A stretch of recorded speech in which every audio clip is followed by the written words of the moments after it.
Olá pessoal, tudo bem? Aqui é o professor Rafael Nardelli, professor de Administração Geral para concursos públicos.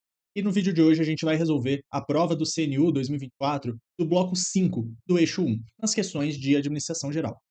Antes de começar, me coloca à disposição aí nas redes sociais.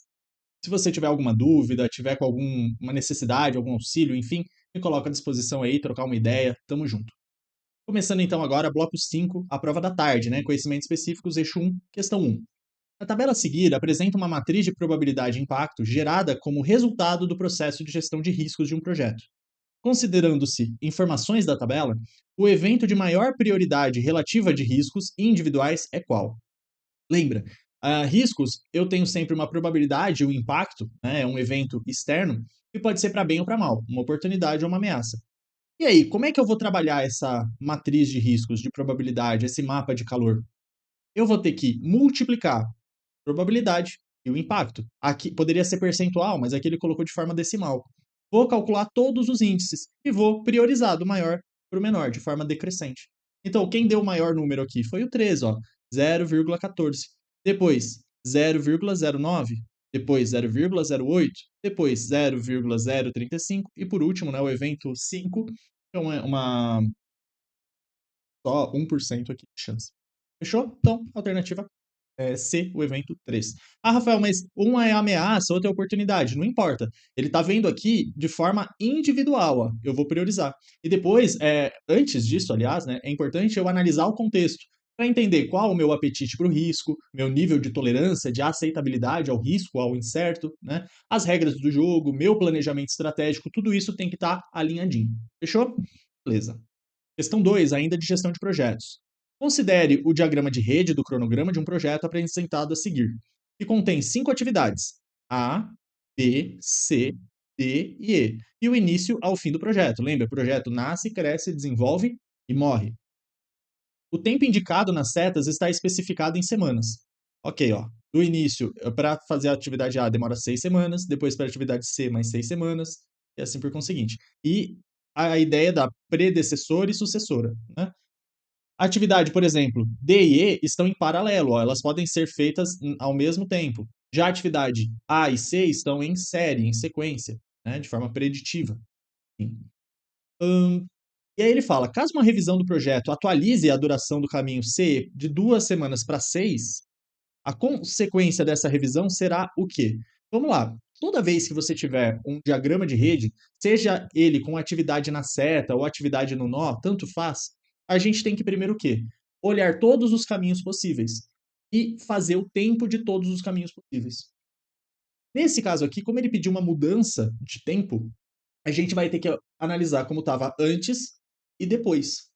Antes, eu tenho 3 caminhos. Depois também, né, só mudou a quantidade de tempo. Ele poderia até mudar a predecessão das atividades, tá? Trazer algo que estava em série para paralelo ou paralelo em série. Cuidado, tá? Poderia ser também. Mas, ó, eu tenho esse caminho de cima, depois o caminho, o caminho que eu desço aqui para E e o caminho todo aqui por baixo. Ó. Então, A, C, D e o fim, A, C, E e o fim, B, E e o fim. Calculando todos as setas aqui, eu tenho 20 semanas, 22 semanas e 30 semanas. Portanto, o meu caminho crítico é o último caminho.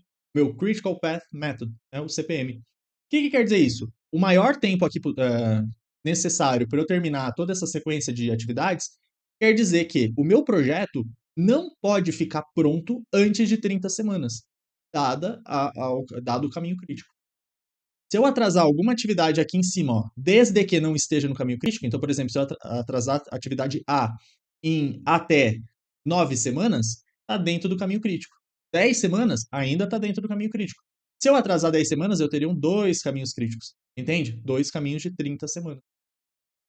Mas e se eu atrasar a atividade A em 11 semanas? Aí ultrapassa o caminho crítico. Aí, aqui deixa de ser caminho crítico, passa a ser aqui em cima. E atrasa o meu projeto. Entende? Enquanto eu atrasar atividades fora do meu caminho crítico, desde que não ultrapasse o tempo do meu caminho crítico, nada vai acontecer com o meu projeto. Não vai atrasar o meu projeto final. Ok, Rafael, mas a questão fala o seguinte, ó. Vai passar a atividade E, ó, de C para D, ó, de C para E, perdão, essa atividade aqui, ó, de 2 para 6 semanas. Beleza, a gente vai ter que refazer os cálculos. Vai mudar, ó, Só a atividade que envolve C e E, que é só essa do meio. A de cima continua 20 semanas, a de baixo continua 30 semanas, e a do meio passa de 22 semanas para 26 semanas. Então, o que, que acontece com o caminho crítico? Nada. Meu caminho crítico continua sendo de baixo e continua sendo as mesmas 30 semanas. Portanto, é a alternativa E. Beleza? Ok. Lembra que o caminho crítico ele é determinístico. Eu olho onde eu não tenho folgas. 6. A cultura organizacional se constitui como um fator decisivo para os processos de gestão de pessoas. De acordo com o que considera Chiavenato, a cultura está no DNA das organizações, representa o universo simbólico da organização, proporciona um referencial de desempenho entre os funcionários, influenciando seus comportamentos e práticas cotidianas. Nessa perspectiva, se a cultura está no DNA das organizações e impacta o desempenho dessas, é fundamental que a liderança leve em consideração a diversidade organizacional, em termos dos contextos e das singularidades das circunstâncias internas e externas. Para isso, a partir das contribuições de Chiavenato, apresentadas acima, dadas as características, o tipo de liderança que melhor se alinha a essa ideia é qual liderança? Gente, a gente tem 3 grandes blocos de teoria: traços, comportamental e situacional. Traços, o líder nasce daquele jeito. Ou ele é líder ou não é. Até uma ideia ultrapassada. Comportamental é como que se dá esse processo de liderança? O líder ele é mais bonzinho? Ele é mais autocrático? Ele é mais liberal? Ele é mais democrático? Ele é mais consultivo? Ele é mais participativo? Ou eu tenho a situacional, que é, aliás, a grande maioria das teorias, né? A situacional vem a partir da ideia do sistema aberto, da contingência, da teoria da contingência. O líder ele vai se dar de uma forma ou de outra a depender do contexto. Então, quando a questão traz, né, que, cadê? Influenciando comportamentos, práticas, impacta o desempenho, leva em consideração a diversidade organizacional. Pessoas mais maduras, para a tarefa mesmo, tá? Não madura para a vida. Pessoas menos maduras, pessoas que chegaram agora, pessoas que estão há 30 anos. Em termos de contexto, olha a palavrinha mágica aqui, ó, contexto. Circunstância, depende até da cultura local. Isso é a chamada liderança situacional. Se não tivesse situacional, tu poderia pensar em contingencial, mas sempre se tem situacional, foca na situacional, tá? São sinônimos, mas para questões aí de liderança, às vezes a banca é o situacional, ok? Autocrático é aquele líder que manda, é o chefe, né, quase. Transacional é aquele que troca. Você contribui para mim, eu retribuo materialmente ou psicologicamente. Democrático é aquele que envolve a participação, ouve os liderados, né? O liderados também ajuda no processo decisório. E transformacional é aquele líder que acredita, desculpa, o liderado que acredita no líder. O líder inspira essa ideia de mudança futura, transforma a vida das pessoas, ok? Envolve não é a mesma coisa, mas envolve o poder de carisma, tá? Envolve, mas não é a mesma coisa. Na verdade, o carisma é pela inspiração pessoal mesmo. Ah, nossa, aquele líder é o cara. Na transformação, transformacional, eu liderado, entendo que aquele líder vai melhorar minha vida, por exemplo. Ok? Essa é a diferença entre carismática e transformacional. 7. De acordo com Mintzberg e Quinn, estratégia é o padrão ou plano que integra as principais metas, políticas e sequências de ações de uma organização, em um todo coerente.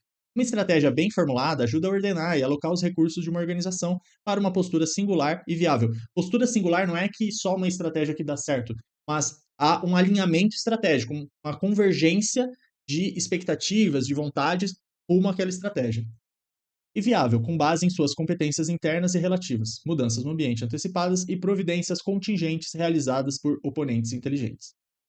Beleza. Tendo como um pano de fundo a questão da efetividade da estratégia no contexto da gestão estratégica, considere um cenário. Bom, legal, falo tudo, são flores, aí a gente pega um diagnóstico aqui. Somente 25% dos gerentes têm iniciativas alinhadas à estratégia. Tá vendo que não tá uma postura singular.